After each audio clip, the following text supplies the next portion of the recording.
Welcome back to From the Shed End. Welcome back. Welcome back. Happy New Year. Happy New Year. Hope everyone has a good 2026. As Chelsea will always do in Chelsea fashion. We can't just have one normal day at Chelsea Football Club. Just one. Not asking for much. There was a reason last night. I was thinking there's a reason I don't want to be hungover this morning. I thought I'm not going to drink too much New Year's Eve. I'm going to just be fresh, relax, get my coffee in the morning and just be normal. Because I knew this news was coming. The briefings were briefing yesterday. Anybody that knows with Chelsea, the briefings, when they come out, they're telling us something.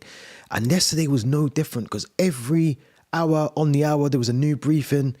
There was something else adding on. There was tension between owners and manager. There was manager talking to this club and everything was going on.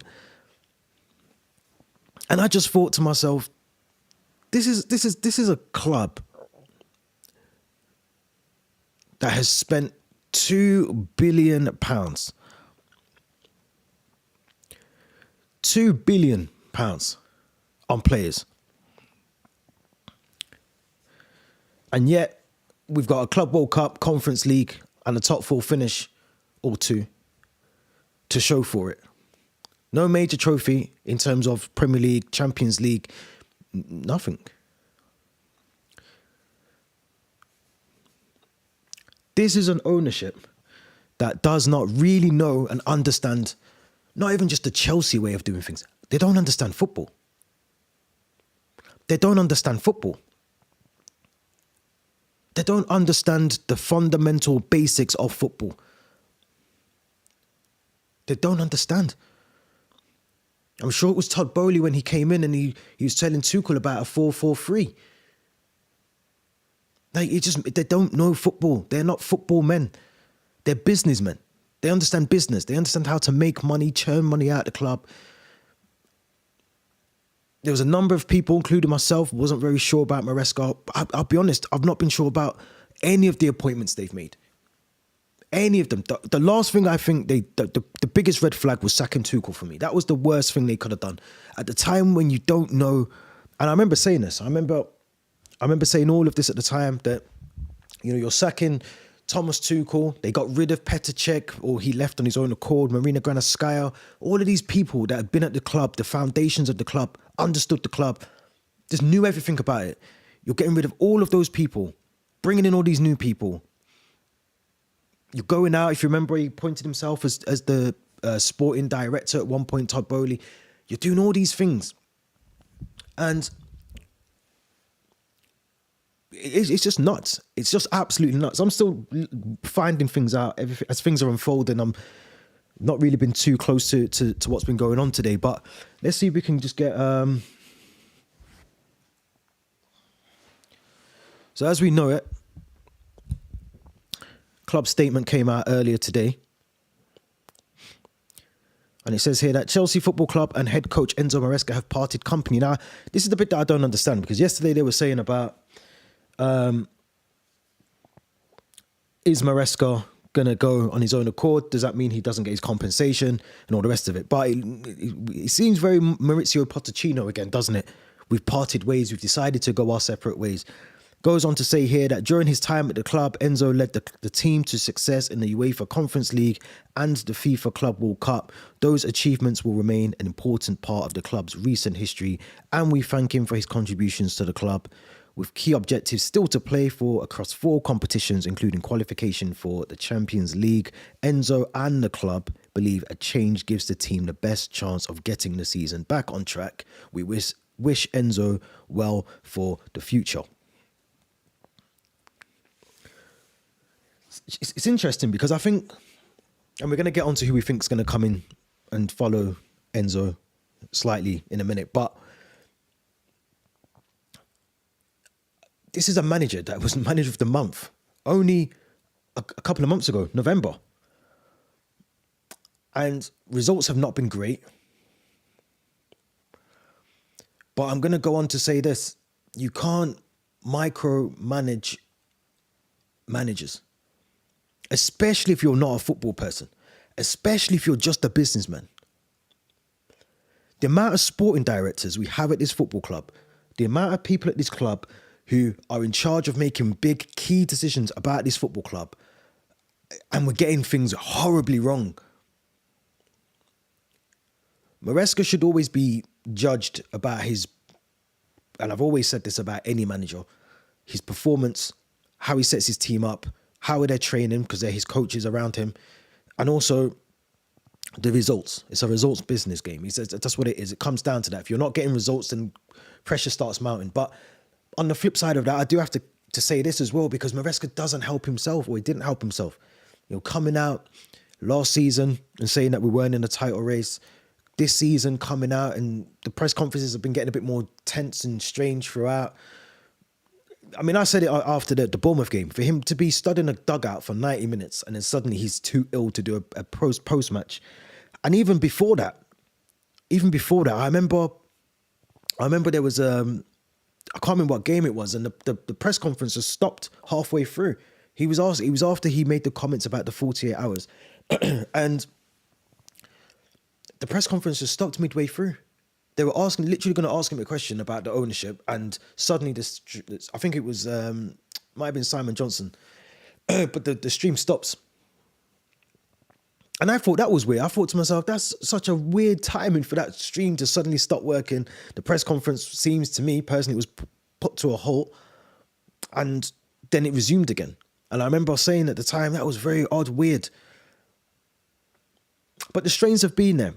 I think if you're a Chelsea fan, you'll know that the strains have been there. The tension has been at the club.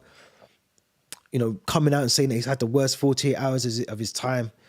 But it's not looking good. It isn't looking good at all. Where do we go from here, Chelsea fans? Because it is crazy. It is absolutely crazy to wake up on New Year's Day, the day where you're supposed to just relax on New Year's Day, watch a bit of horse racing, watch some football, throw the darts back on. Now we've got this stress of who's our next manager, which we'll talk about. But Athletics reporting here as well, David Ornstein, Simon Johnson. Chelsea parted ways, immediate effect with less than 2 years into his contract. The board were to meet today to discuss Maresca's future. 5-year deal. Yeah, look, he was manager of the month in November. Yeah, and that was it. The win.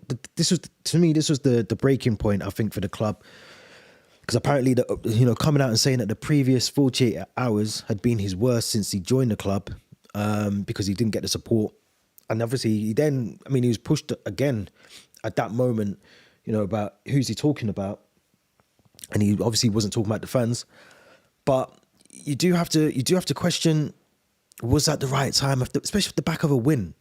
You've just beaten Everton, and it's frustration. And you do find as well with Italian managers, they work the hearts on the sleeve all the time, regardless of win, lose or draw. Theo in the chat is saying it's confirmed now that he was in talks with Man City a few weeks ago. Can't blame him. Their owners probably let the manager do their job and don't get as involved. I agree 100%. And look, that's another thing. We're going to get onto that now. Obviously Man City is there. It says in here as well, the head coach is high among the candidates for Manchester City as they are considering in the event of Pep Guardiola leaving the Etihad Stadium next summer.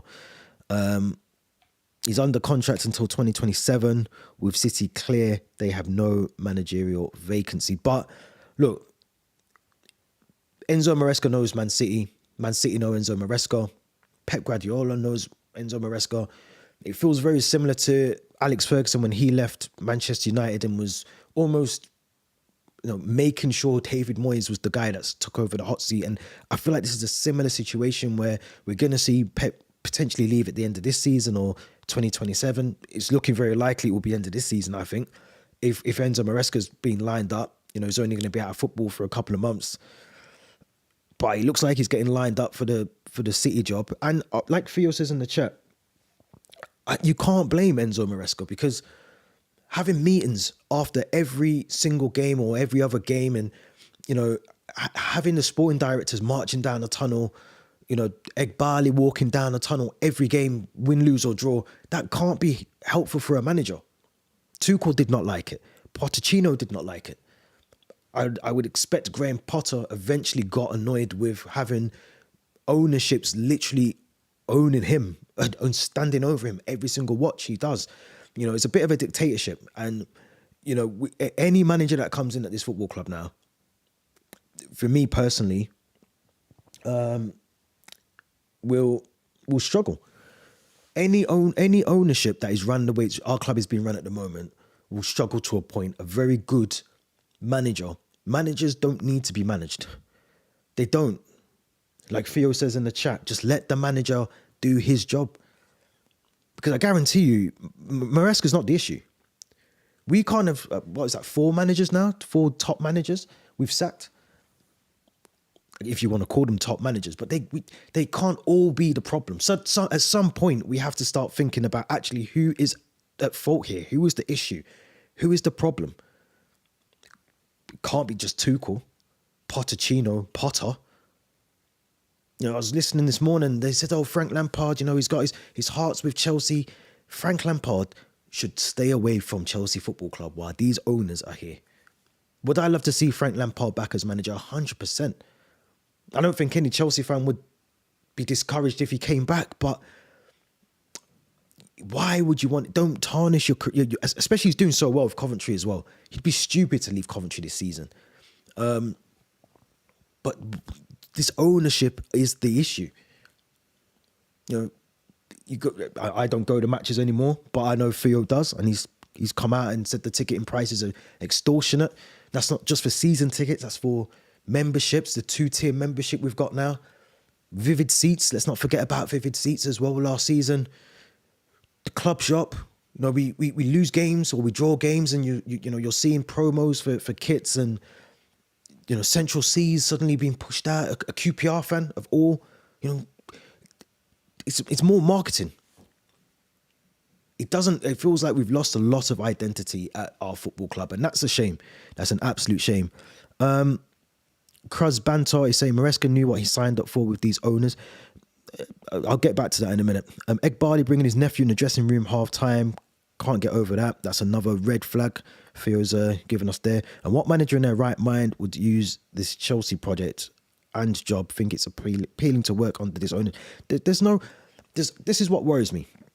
Well, first of all, let's talk about Maresca knew what he signed up for. Yes, he did, 100%. But at the same time as well, we need a manager at the football club. So if it wasn't going to be Maresca, it would have been someone else. And it will be someone else now. So yes, he knew what he was signing up for, but you also want to hope that you can impact something at the football club. And he did, winning 2 trophies, whether you want to call them, lower tier trophies or whatever, but they're still trophies. You still have to win matches to win the trophy.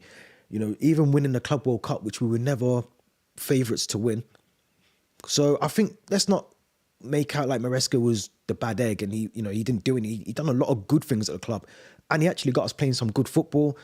I'm not saying him on his own, but to have Reece James playing consistent football again, to seeing some of the best players back at their best. Hopefully Wesley Fofana can be one of those. We know that Robert Sanchez wasn't one of the best goalkeepers when we signed him, but he seems to be working well under Maresca. So I think there are some really good things. I don't think we can just say this sort of bad run of fixtures this season and even last season around this time. I think it was January where we fell apart. But I don't think people understand for me, it's always you always look at the sporting directors, you always look at the owners. And by owners, I don't mean Todd Bowley. I did a video, I think it was last season, back end of last season. And if you remember, there was talk about Todd Bowley and Egbali not actually getting on. And the more I think about it, the more you have to believe that is true. Todd Bowley came out, he said he wants to take a back seat, step back a little bit from the club and doesn't want to be involved as much. And you hardly ever hear or see from him now. But it's Egbali that seems to be the one that people are falling out with and banging heads against. And to me, that's a massive concern as an owner or co-owner or a board member, whatever you want to call him, an idiot. That can't continue. It cannot continue. It cannot continue at this football club. We've gone from Chelsea FC to CFC London, or whatever we call ourselves now. We're branded. We're branded. And I said last season, how many pre-match tops can we bring out? How many, we haven't even got a front of shirt sponsor. So again, someone there has a job in commercials or marketing or whatever you want to call it, and they're not doing their job because we still don't have a front of shirt sponsor. It's January 2026. We don't have a front of shirt sponsor. So someone else is failing there somewhere. We spent £2 billion on players, and I generally, and I think I said this last season, Marco Correa, Cole Palmer, and obviously Esteval are probably the only players I would say have been value for money at the club, and Enzo Caicedo as well, sorry. But those 5 out of how many players? That doesn't stop with Maresca. That was not a Maresca problem. That's not a Pochettino problem. It's not a Graham Potter problem. That is an ownership problem. Sporting directors. They're not going anywhere. Let's put that in there as well. These owners, these sporting directors clearly are not going anywhere. They've had contract extensions. It's baffling. It's nuts. It's absolutely bonkers. Absolutely bonkers. Yeah, CFC London is a business. Chelsea Football Club was a football club. I agree with that, what Theo was saying in the chat. Big up Daniel Knights as well. Win, lose or draw, Blue Co out. That should be the message to these Chelsea fans now. I agree, but I don't think that's happening. And yeah. So I don't know. I think... I just think the sporting directors, having too many sporting directors is always a big problem. It's a massive problem. It's a massive problem. Who do we think's going to come in? I mean, obviously, Liam Rosenior's the name that everyone's... And I think I said that last week as well. I remember saying on a podcast, he's the one that's being groomed. He's being lined up to take the job. He's now, I think, the shortest odds. He's almost evens to take over the job in terms of the book market. He's at Strasbourg. It's cost effective. I think I'm going to say it from now. If we get Liam Rosenior into the team, into the club, he's going to struggle. He's going to struggle. He's going to struggle. I don't know where Strasbourg are in terms of their league position right now. Let's have a quick look. But I'm pretty sure they're probably 7th or 8th. I'm sure I looked last time they were 7th or 8th. And I think he struggles. I think he struggles completely at this club. Let's look at the table. Yeah, they're 7th. They're 7th. And their owners, they're owners of the clubs, the 2 clubs where the fans are so disgruntled. They're disgruntled in Strasbourg. They're disgruntled at Chelsea. This club needs a top manager. It doesn't... I mean, look, people are saying about Oliver Glasner as well. Areola as well being linked with us. Yeah, I've not even thought about the City game. I did on the way home just before, as the news broke, I was thinking, at least give him the City game. Because that's I mean, if we weren't going to get twallets before, I think we're going to get hammered tomorrow against City. I think that's just a game where they're in form. They're in form. Foden's in form. Haaland's in form. Shirksky's in form. Reinders is in form. Doku's in form. So, I mean, that was always going to be a difficult game. It was always going to be a difficult game. But Areola's not a bad shout, as Phil's put in the chat. Glasner, another one. Do those managers serious? I mean, looking at the club now, as it is, are those managers looking and thinking, actually, you know what? That's not for me. That's not for me. That's not for me. That's just it's just a mess. It's an absolute mess. It's an absolute mess. And we've done it to ourselves. We've done it to ourselves. We've done it to ourselves. It's just disappointment. It's absolute disappointment. It's absolute disappointment. Let's talk about a Adoni Areola, because I know a lot of people are saying he's a good manager. I agree. I'm not saying he's not before anyone jumps down my throat, but I mean they've been in a bit of a bad slump as well. Bournemouth, they have been in a bit of a bad slump. Theo saying here as well, Liam Rosenior has 4 years of experience managing Derby, Hull and Strasbourg. We used to get serial winners like Ancelotti, Conte and Tuchel, and now we look at the Championship. It's if you don't laugh, you'll cry, but it's true. It's true. You know, even the Enzo Maresca appointment, I mean, you think about it, yes, he got Leicester promoted, but Leicester fans didn't like him. Leicester fans weren't keen on him. And Chelsea fans weren't keen on him. If you think back to when we appointed him, there's a lot of question marks. There's a lot of question marks. And, you know, I think Pochettino's time was very premature, but I don't know. I generally don't know. I like Areola. I think he's a good manager. I think he's one that we've always spoken about. I just don't know. I don't know. I watched Bournemouth. When we played Bournemouth, I looked and I thought, well, I don't know. I don't know if I'd want that football at the club. Glasner for me is the one I'd love to see come to Chelsea and do so. I think Glasner for me, Oliver Glasner is, and his contract runs out this summer. So where's Gus Hiddink? Let's go and get him for 6 months. Let's go and get Gus Hiddink and bring him. I just don't know about Areola. I was watching that game the other night and I thought, yes, they played well. They attacked us well in that most of the game, but I don't know. I don't know about Areola. What's everyone saying in the chat? What do people think about Areola? I mean, Bournemouth are 15th. They're 15th. I know, again, you know, they've had a bad run of games, but Jesus Christ, no. I'm not sure about Areola. They haven't won since the 26th of October. They got battered by City, battered by Villa, battered by Sunderland. I was going to say they got battered by us, but we didn't even win either of our games against them. The 4-4 United. I'm not sure. I don't know about Areola. He's a good manager. I'll give him that. But looking at his record at the moment, we may as well have just kept Maresca.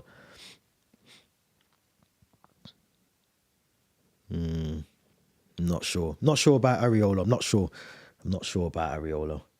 Glasner, on the other hand, if we get Glasner, this is an interesting thing as well. I mean, Enzo Maresca informed Chelsea twice in late October, bearing in mind the season started in August, September, whenever it started.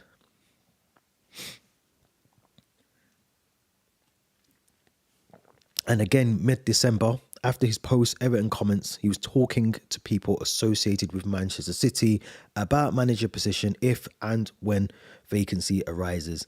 Chelsea contract obliged 45-year-old to do so. So, I love this, Clown Lake.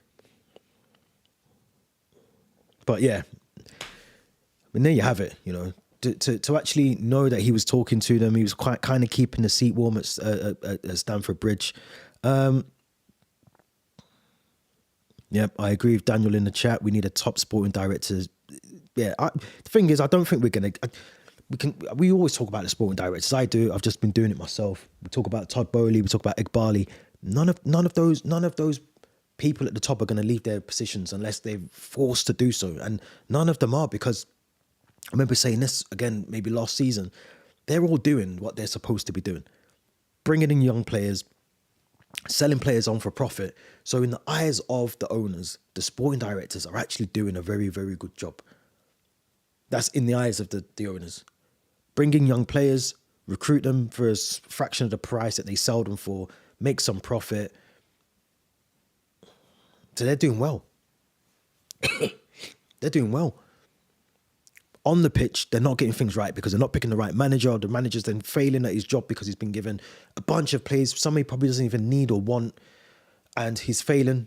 And then they sack him, bring in another guy that's going to do exactly the same, which will potentially be Liam Rosenior in my eyes. He'll fail. They'll sack him. may as well go and get Rob Edwards. Let's go and get Rob Edwards from Wolves and just call it a day, because Phil's put here, Xavi or Xabi Alonso's names also being linked. I would love Fabregas, but also don't want him stepping anywhere near this circus. Yeah, any sort of, I agree, Phil, as well. Any sort of player that any manager that's played for the club, and we know that they've got a level of managerial ability under their belt. Lampard, Fabregas. I said ages ago, I'd loved John Terry if he had sort of managerial level at that, Premier League level, or even the Championship or a European club. I'd love him to come and manage Chelsea one day, but any of those managers should stay away from, whilst this ownership is as it is. Whether they change their ways in the future, we don't know, but yeah, they've got to change something. But it's not looking good. It's not looking good at all. Shocking news. I don't know what happens next. I reckon we've got City tomorrow. Then we've got, who we got after that? I don't even know what day it is today. What day is it today, more to the point? We got City on Sunday, not tomorrow. Don't know why exactly. I don't even know. I thought it was Saturday today. It tells you how much these days have messed me up, right? So so that means what day is it today? What day are we on? Thursday. So it's Thursday today, not Saturday. Wow. Then we've got Fulham, Craven Cottage. Then we've got the cup game. So whoever comes in, I mean, you'd like to think by the cup game, the 10th, we play Charlton at the Valley. You'd like to think if whoever it is in charge by then, because then we've got that semi-final Carabao Cup against Arsenal the following week, the Wednesday, the 14th. Then we've got Brentford, Paphos, Palace, that big game against Napoli as well, away. So you need someone to come in. Felipe Luis, another manager. Yeah, they're all good shouts for you. They are. They're all good shouts. I just worry that, again, I want upstairs sorted first before we start bringing in managers that we know have got the quality and the level, but we're going to ruin their reputation as well. I don't know. I'm going to end the stream because, one, I still feel like crap, and two, I thought we have to get this stream out. But make sure you subscribe, make sure you like the video, all of that stuff. Leave your comments as well in the comment section. We will be back with the podcast. I thought it was Saturday today, so I don't know what day we're doing the podcast, but we're going to do the podcast. It'll be back. Make sure you hit the notification bell for all of that on Spotify as well. And we'll be back soon. Thank you very much for watching.